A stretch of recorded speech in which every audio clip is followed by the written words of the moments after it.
what have you seen from the Raiders? You checked in through on Monday, so you're still sort of digging in. But what have you seen preparing over the last few days? Yeah, complete team, really good, and a big challenge for us this week. Yeah, pretty much all phases, look good. What are your expectations for them defensively? Because obviously Pete retains Patrick Graham, but Pete obviously has a defensive background in terms of how he wants to play. What are you sort of anticipating there from them defensively? Right now, anything. We're expecting preparing for, because a lot of the Pete's background shows up. A lot of Coach Graham's does as well. It's so you really have to prepare for all things that we haven't seen, unscouted looks, et cetera. But definitely those two backgrounds are showing up. Do you have an update on where Gonzalez at? I don't have a timeline. I know he's working through an ankle. He's out for sure this weekend. I don't have a timeline. Is he going to practice today? I don't think so. Just going back to the game on Friday, one thing I forgot to ask you about on Monday, the delay of game you guys had, like late first half, before that third 16 run. Just like what happened there on that play from your perspective? Yeah, just we weren't set. We weren't set in time to get the playoff. Did you think about taking a time out there to avoid the penalty? Because you have 3 left at that point. Yeah. Yeah, I should have. To avoid the penalty, I should have done that. But, yeah.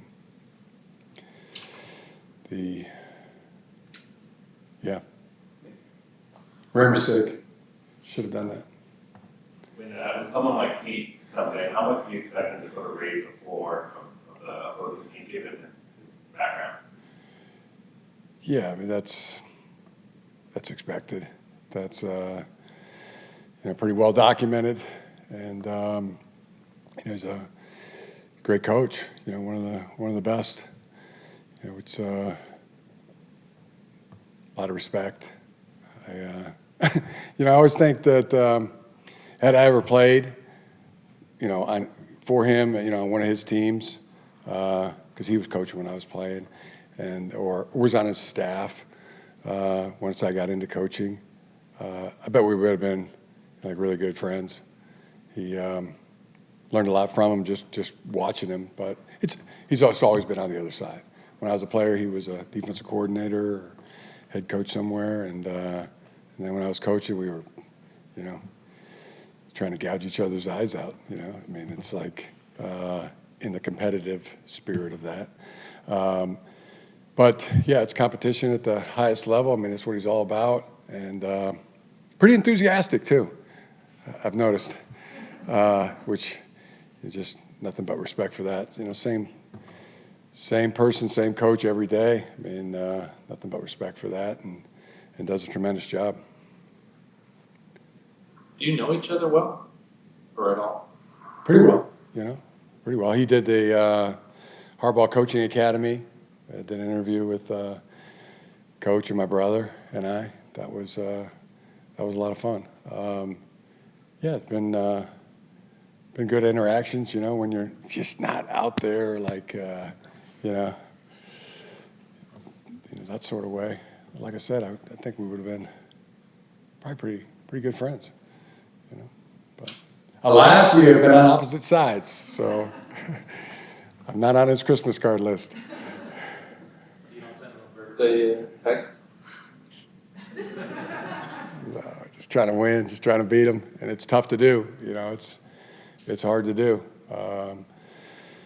So that's it. All focus. Raiders week, and just doing everything we can in our power to be just as tough to beat. So in Friday's game, you guys never trailed against the Chiefs. Can you tell me from your perspective what you guys did to not let them catch up to you guys, and how are you going to bring that into week 2?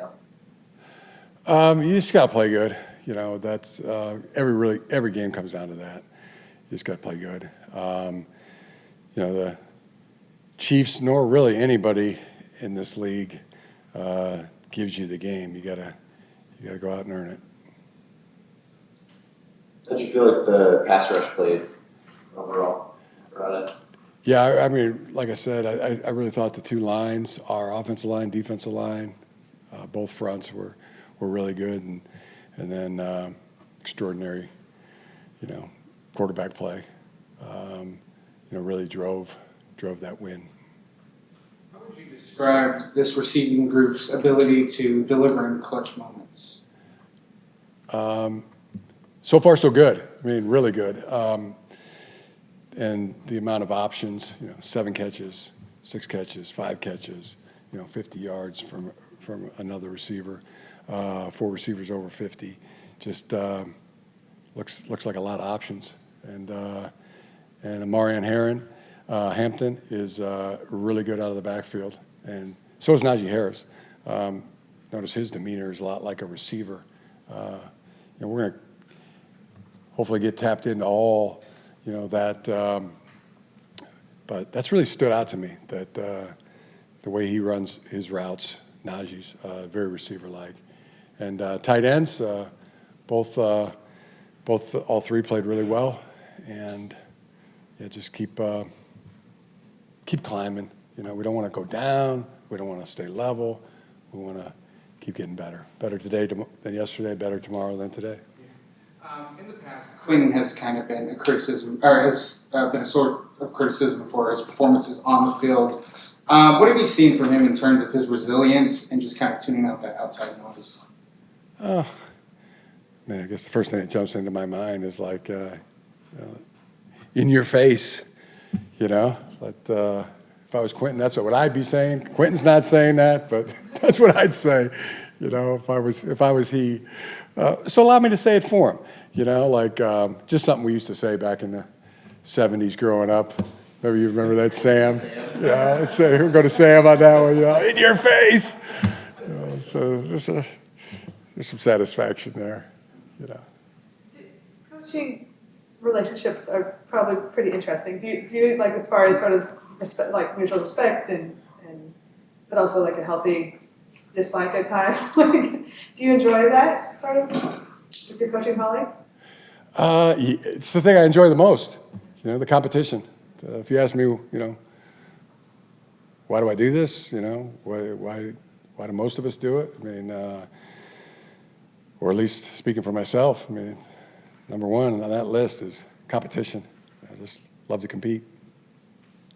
And then you find others that are, you know, like that too, and then you have respect for that. I mean, that's respect for a guy or you know, another player or a coach that, man, it's like looking in the mirror, you know, like, okay, Savage Warrior looking at Savage Warrior, you know, there's a great mutual respect there. Jim, you talked a lot about just the importance of divisional games. And I'm not a Savage Warrior anymore. I used to be. That's for memories. Now I have dreams as a coach. The players are they're the Warriors. Good. Yeah. You talked a lot about the importance of divisional games and kind of said that they're basically worth, you know, 2 games in the standings. 2 to 3, almost 3. Yeah. Not quite 3, but between 2 and 3. To open the season with 3 divisional games, I guess what's been the messaging to the team about just how consequential the 3-game stretch is when you're playing, you know, all 3 of your divisional opponents to open the season? Just that. I mean, the math of it, and Raiders Week, and just the rivalries, you know, that are there, and you just want to play good football. You want to play your best, and you want to give it your best in these situations, and you want to get better. There's another layer, you know. Give it your best and get better. When you say it's almost 3, I understand the 2 because obviously you're getting a loss and a win, so it's 2 games. Yeah. Swing. One wins, one loses. How do you get to That's 3? 2. Tiebreaker. There's a tiebreaker in there. You know, so call it 2.5. possibly close to 3, not quite 3.